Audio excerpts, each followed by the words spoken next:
सर्वांना नमस्कार। आज आपण एक प्रश्नसंच बघणार आहोत महा-टी-ए-टी संदर्भात। विषय आहे बालमानसशास्त्र व अध्यापनशास्त्र शिक्षक पात्रता परीक्षा।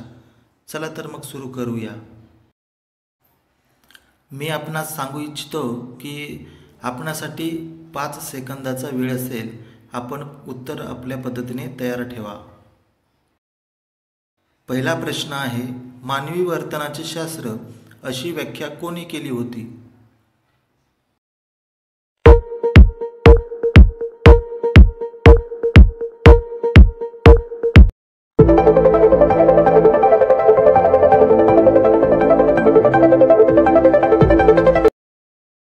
दुसरा प्रश्न आहे, एखाद्या मोठ्या समूहाचे वर्तन काही प्रसंगात कसे घडेल याच्या अंदाजासाठी कोणती पद्धती अत्यंत उपयुक्त असते?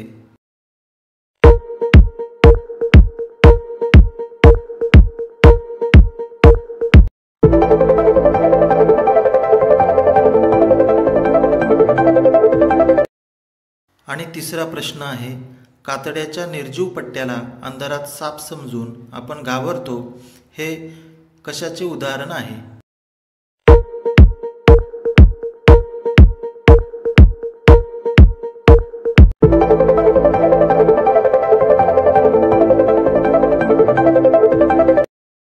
चौथा प्रश्न, सामाजिक निरीक्षणात्मक अध्ययन उत्पत्ती यांनी मांडली।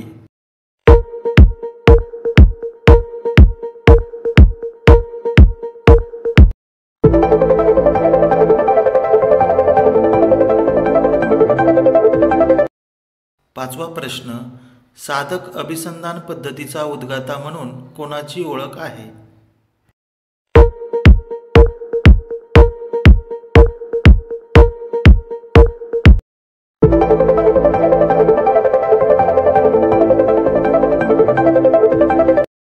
सहावा प्रश्न, कवी, लेखक, कलाकार, चित्रपट यातील कल्पना कोणत्या प्रकारच्या असतात?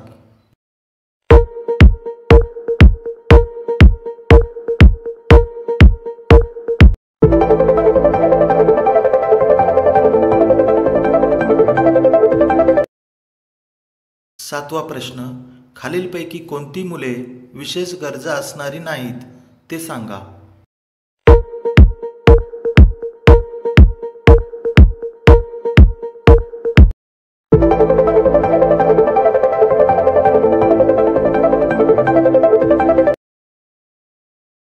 आठवा प्रश्न, बुद्धिमत्ता म्हणजे बदलत्या परिस्थितीत नव्या गरजा भागवण्यासाठी वेगवेगळ्या प्रकारे विचार करण्याची शक्ती असे कोणी म्हटलं आहे?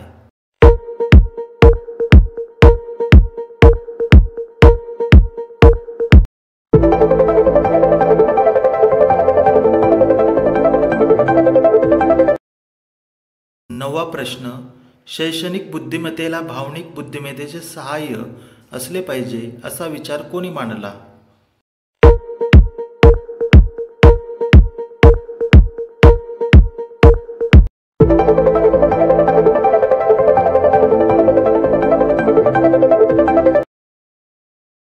दहावा प्रश्न, इसवी सन 1921 साली दक्षिणामूर्ती येथे बालमंदिर नावाची शिशुशाळा खालीलपैकी कोणी सुरू केली?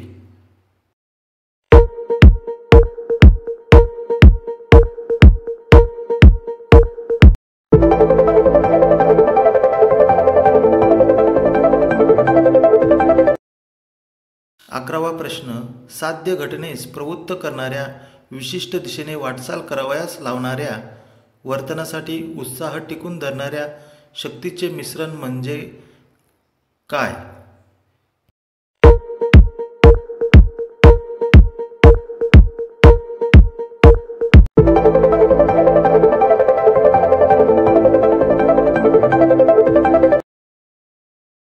बारावा प्रश्न, आकलन, शोध, दशा, टीका हे बुद्धीचे 4 पैलू आहेत असं कोणी म्हटलं होतं?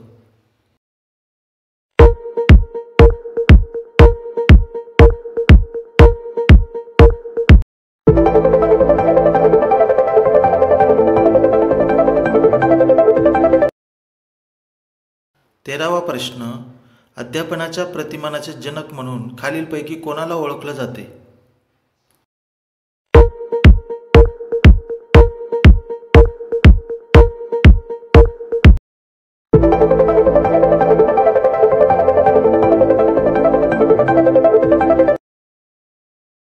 चौदावा प्रश्न, यशस्वी अध्यापन म्हणजे काय?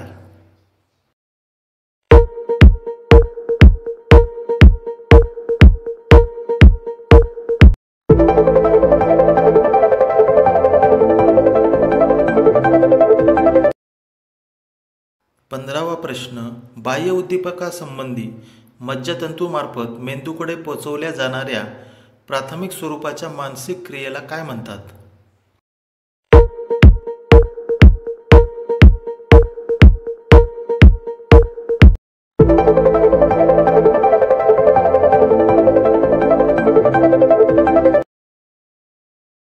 सोळावा प्रश्न, कोणतीही गोष्ट जाणून घेण्यासाठी मनाने केलेली धडपड म्हणजे टिंबटिंब होय.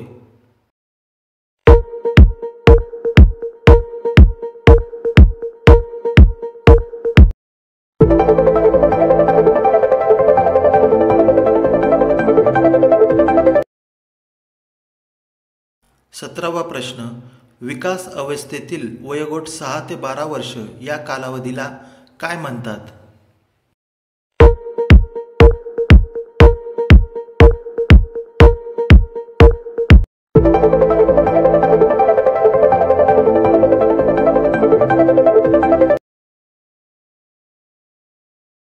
अठरावा प्रश्न, अध्यापनशास्त्र म्हणजे काय?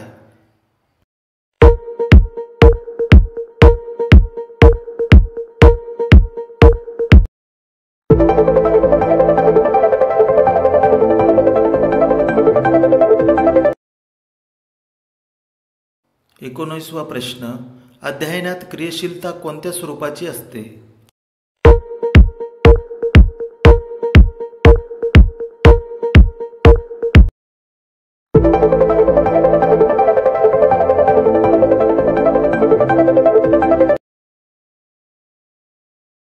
विसावा प्रश्न, व्यक्ती व तिच्या भोवतालचे वातावरण यांच्यातील आंतरक्रियेतून प्राप्त झालेल्या मर्मदृष्टीद्वारे समस्या सोडवली